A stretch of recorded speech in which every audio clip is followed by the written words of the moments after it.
Hey DIYers, what's going on? Mike Borders with the Mike Borders channel. Thank you for watching. We're working on a toilet today, and in the event that your flush handle, knob, or lever, whatever you want to call it, is loose or wobbly, we're going to show you how to fix it. Let's get started. All right, DIYers, inside the bathroom now, and in front of us is a Kohler elongated toilet, and scrolling above right now is a link to a video on installing this exact style toilet.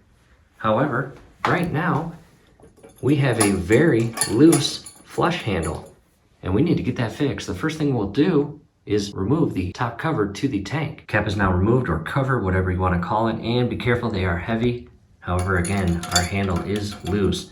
I'm going to push this flush, and on the back side you've got this plastic nut, and we're going to rotate it until it's secured and the handle is no longer loose and flopping around.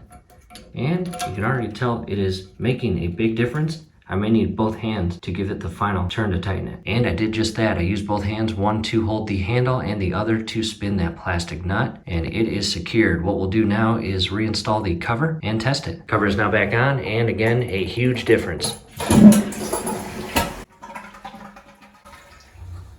DIYers, that is it. Hopefully this helps. Hey, do us a favor. Below the video, you will see that thumbs up icon. Click on that, like the video, subscribe to the channel. Definitely ring your YouTube bell. That would be very helpful to us. We'd really appreciate it. Thanks again for watching.